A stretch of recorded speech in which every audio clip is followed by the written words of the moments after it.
Hi, David Dodge here for Green Energy Futures. Welcome to part 2 in our Smart Home series on energy efficiency. Have you ever dreamed of living in a net zero home? A home that produces all of its own energy and has almost no utility bills. That dream may be closer than you think. You just might be living in your future net zero home. The cool part is you can renovate your existing home all the way to net zero now, or you can do it in stages as time and budget permits. It's really quite simple to do. You can just add some insulation, some solar panels, and you can have a home that doesn't require fossil fuels anymore. It's much more comfortable, costs you less to operate, and it's really a pretty good return on investment. After renovating buildings for 20 years, Peter got the idea of combining renovations with serious energy efficiency upgrades to earn a return on investment.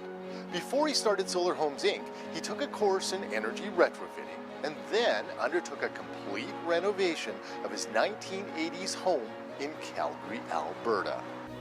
There's lots of people in Alberta spending $50,000 or more on cosmetic upgrades to their buildings. Why not spend a little bit more, improve the building envelope, add insulation and air tightness and better windows, add advanced mechanical systems and a solar PV system that will supply all the energy your home needs. That's called net zero, and that will pay you back for the life of the building. The cool part is you can renovate your home all the way to net zero now or do it in stages over time, as long as you have a long-term plan. Well, there's many different components to the net zero pathway. I would suggest you start with an energy model, which will give you an idea of what kind of R values you want to get out of your windows, your walls, and how all these different systems are going to come together. So perhaps you need to put an R20 on the outside of the building for walls, and you need a triple paned window. All these things can be done individually so that you don't have to bite off this massive capital cost right up front. Same with the furnace and the hot water tank. Those can be replaced as they expire, and you don't necessarily have to do everything right up front. Let's unpack what Peter did to renovate to net zero in 4 easy steps. First up, insulation, siding, air sealing, and windows. So what we did is we removed the existing siding and we added 4 inches of EPS insulation to the outside of the building. We also added a liquid applied air barrier, which is instead of using paper, and it dramatically reduced the air tightness of the building. This is an R16 added to a 2x4 wall for a total of approximately R28. Then we used a pretty high quality window. This is a triple pane by Lux. Beautiful window, very airtight, great performance. Next, Peter replaced his furnace with an electric air source heat pump, heating and cooling system. So once we've got that heat demand down to a manageable point, we're able to provide all that heating and cooling through a single electric unit, which is basically an air conditioning unit that runs both ways. It provides both heating and cooling, and what it does is it takes 1 unit of energy, sends a liquid outdoor, picks up a couple units of energy from outside and brings it back in. So it's actually about 250% efficient.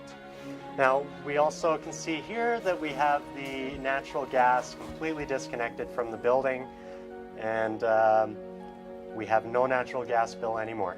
Inside, Peter added a heat recovery unit to provide plenty of fresh air to his airtight home. We have just a basic air handler, which is connected to the air source heat pump. So the air source heat pump brings in the heat and distributes it through this air handler, which was just plugged into all the existing ductwork that we had in the home prior to the renovation. We also have an air source heat pump hot water tank, which is a great little unit. It takes the heat from the ambient air in this room and puts it directly into the hot water. And there you have it, a standard home to net zero in a few easy steps.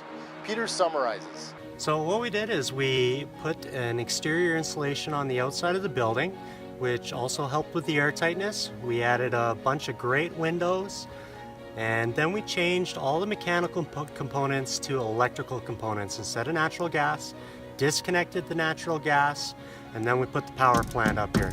This solar array, 10 kilowatts. This will provide me all the power I need for the rest of my life. So let's break it down. What did it cost to take a 1980s home all the way to net zero? As long as you have good sun exposure, we put about 30 grand into our walls, about 20 grand into our windows, 15 grand into our mechanical, and another 30 into the solar PV array.